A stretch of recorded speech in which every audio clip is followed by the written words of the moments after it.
You know, it's pretty wild to think about, right? Your DNA has 3 billion letters in its code, and a single typo, just one, could be the difference between health and a serious disease. So today, we're going to dive into how AI is giving us these incredible new tools to finally read that code and find the clues hidden inside. Okay, so that really is the million-dollar question. We've got this massive book of life, our genome, and a tiny little change in one letter could be linked to something like glaucoma or a heart condition. But how in the world do you find that one specific needle in a 3 billion letter haystack? All right, let's get into it. To start this genetic data hunt, we have to begin with the basics. First things first, we need to know what exactly we're even looking for. So, in the world of genetics, that what, the thing we're trying to understand, is called a phenotype. It's really just any trait you can see or measure. You know, it could be super obvious, like your eye color or your height, or it can be way more complex, like your specific risk for a disease. That's our target. And for a long time, the go-to tool for this hunt has been something called a genome-wide association study, or GWAS for short. The best way to think about it is like a huge systematic search. You're scanning the DNA from thousands, sometimes millions of people, and you're checking all these genetic addresses one by one to see if any specific variations show up more often in people who have the disease you're interested in. Now, GWAS has been a total game changer, but it has a weakness. It tends to like things simple. And, well, biology is anything but simple. It's messy, it's complicated, and it's absolutely full of noise. See, here's the thing. Our traits aren't just about genes working in a vacuum. You've got factors like age, sex, all these things that have these weird, complex, non-linear effects. They don't follow a nice, clean, straight line.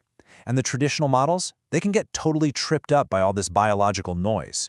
They might just miss the most important clues hiding right in plain sight. So, to deal with this messiness, researchers came up with a really smart AI called DeepNull. It's designed to actually understand these complex real-world relationships. And check this out.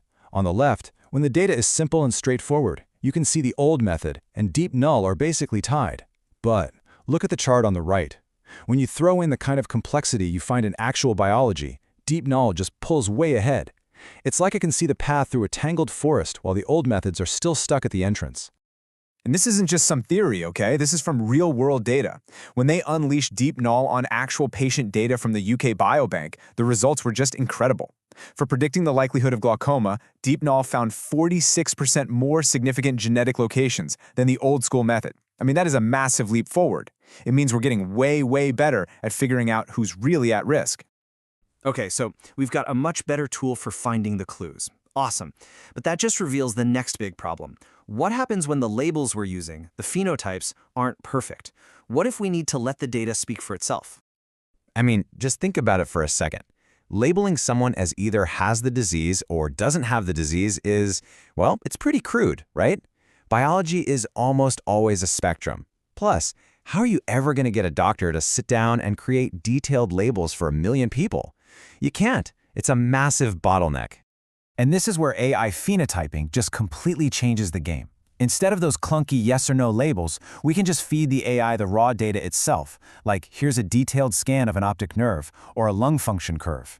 The model then learns all the important patterns on its own and spits out this super precise, scalable score. So now you get a much richer picture, and you can do it automatically for millions of people. Problem solved.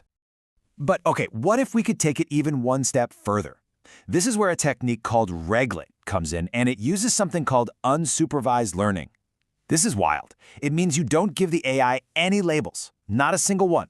You just hand it the raw data, say a bunch of lung function tests, and it just figures it out. It finds the important patterns all by itself. It's literally like giving the AI a flashlight and telling it, go explore this dark room and tell us what you find. Okay, so we've taught our AI to look at one type of data with superhuman precision. That's cool, but think about how we understand the world. We combine our senses, right? What if we could teach an AI to do the same? Right? So looking at just one data type, that's called unimodal. It's like trying to understand an orchestra by only listening to the violins. You get part of the story, but you're missing the whole symphony. The new approach, called multimodal, is about hearing everything at once. And a new method, M-REGLE, does exactly that. It listens to all the instruments at the same time to find harmonies, these connections that are completely invisible when you're just focused on one section. And wow, just look at the result. This is a Manhattan plot, and it basically shows us all the genetic discoveries M-REGLE made when it looked at 12 different heart readings, ECG leads, all at once. Every single one of those giant peaks shooting up past that red line, that's a potential new genetic discovery for heart health. By putting all the data together, it's finding stuff that was just impossible to see before. Let's actually quantify this, because the numbers are pretty staggering. So M-REGLE's confirmed 122 known genetic links, which is great, but it also found 20 totally new ones. And get this, it found 30 genetic markers that were completely invisible when scientists looked at each data stream on its own. That's not just a little better, that's a whole new level of discovery. So what's the big deal? Why does this all matter? Well, because this kind of deep genetic insight leads directly to better medicine. This new knowledge was used to build a way more accurate risk score for atrial fibrillation, a common heart condition. And that means we can identify people at high risk way earlier and hopefully intervene before something bad happens. This is how that fundamental science actually ends up saving lives. So what a journey, right? We've basically watched the scientific toolkit for understanding our DNA level up again and again, with each new idea building on the one before it. I mean, think about it.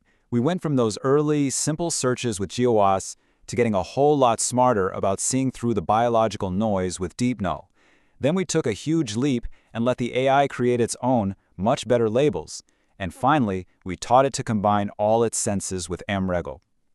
Every single step has peeled back another layer of the onion, getting us closer to the real biology underneath. So what does this all mean for the future?